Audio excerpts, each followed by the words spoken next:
From time to time, as I drive along in the car, you can be at the point where the radio moves to a thing which I call the Ask the Expert spot. Ask the Expert. All sorts of expertise is offered. Legal advice, financial advice, all colors of investment, good, bad, and indifferent. Whether to go green, whether not to go green, whether to go pale green, whether to buy Bitcoin or not. All sorts of advice, all out there all the time. And it sort of makes you aware that all the time there's this sort of stuff whizzing around in all of our heads all the time, these considerations. Ask the expert. And I think this gospel reading this morning is a bit like that. It's sort of ask the expert. Now you might say to yourself, this seems almost ridiculous. It seems out of sorts, really. Jesus is the great healer. Jesus is the Son of God. Jesus is walking among his disciples, teaching about the kingdom of God. And he gets an ask the expert question from the crowd about inheritance. Tell my brother to share what he has with me. And Jesus says, well, don't think this is really why I'm here. And there was nothing inconsistent in this, by the way. This man felt perfectly entitled to ask the question, because in Jewish life, if you were stuck for advice, your local rabbi knew everything. He knew everything. Well, certainly it was believed he did anyway.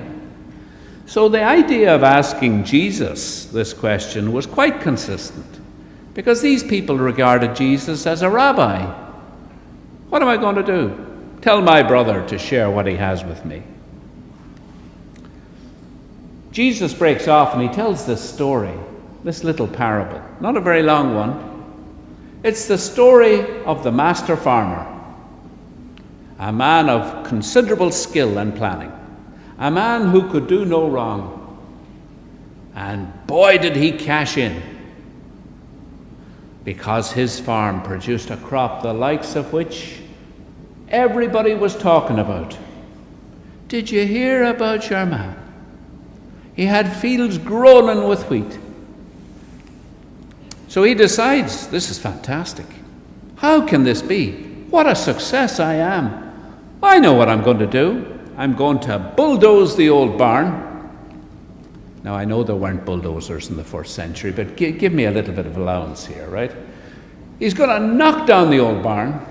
He's going to build a brand new big barn, 3 times as large, with a huge big lock on the door, and he's going to pile everything in. He's going to lock the door. He's going to lock it. And then he's going off to have a party. A party that's going to take several years to work out. In the meantime, he goes into the house, sits back, pours himself a glass of wine, and says, I'm a great fella. I've done remarkably well. I am the talk of the countryside. If the IFA had existed in that age, they'd be organising bus trips to see this man's farm. They'd be wheeling in people from all over the EU to see how this was done.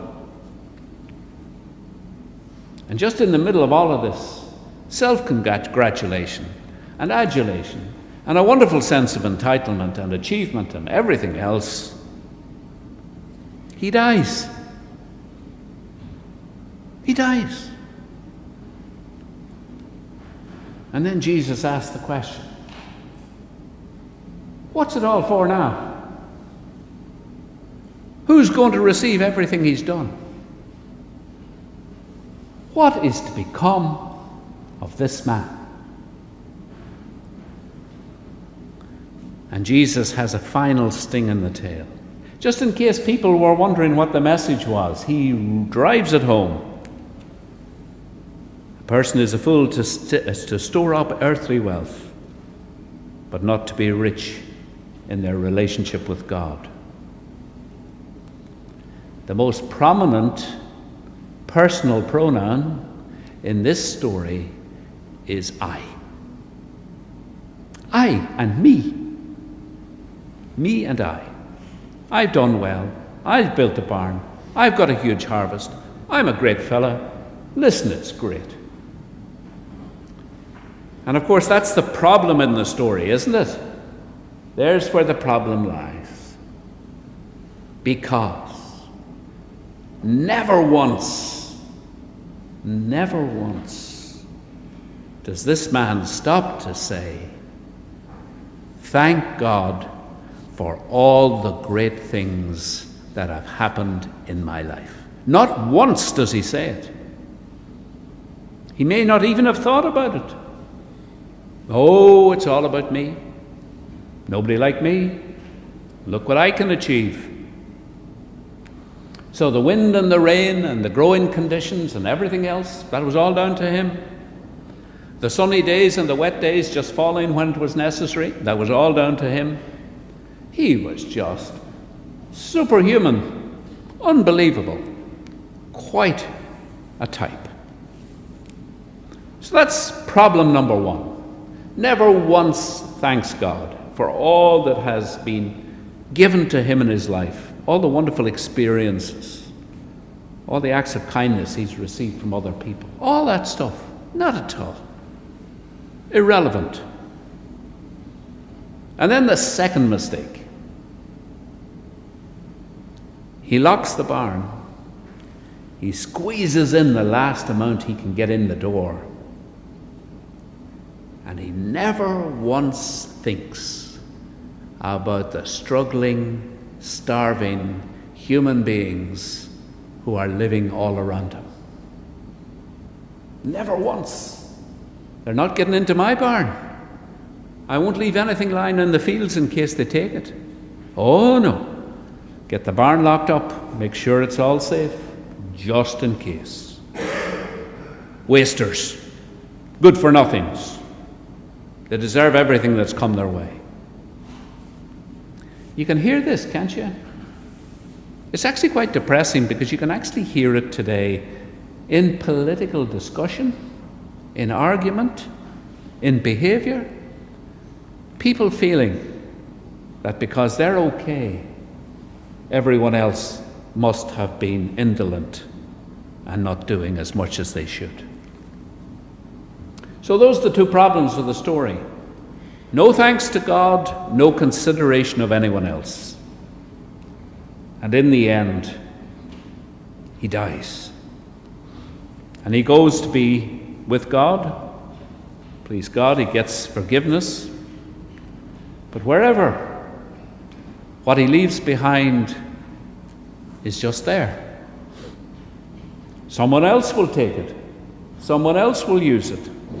Someone else will probably share it. And someone else might be thankful enough to God for all the good things that they have received. It's important we don't lose our focus as Christian people. I was looking at the collect this morning. Isn't it an incredibly good collect? One of the oldest collects, I think, in modern translation, I suppose. Increase in us true religion. Nourish us with all goodness, and of your great mercy keep us in the same. The Lambeth Conference is taking place this year. It takes place every 10 years down in Canterbury. Lovely part of the world.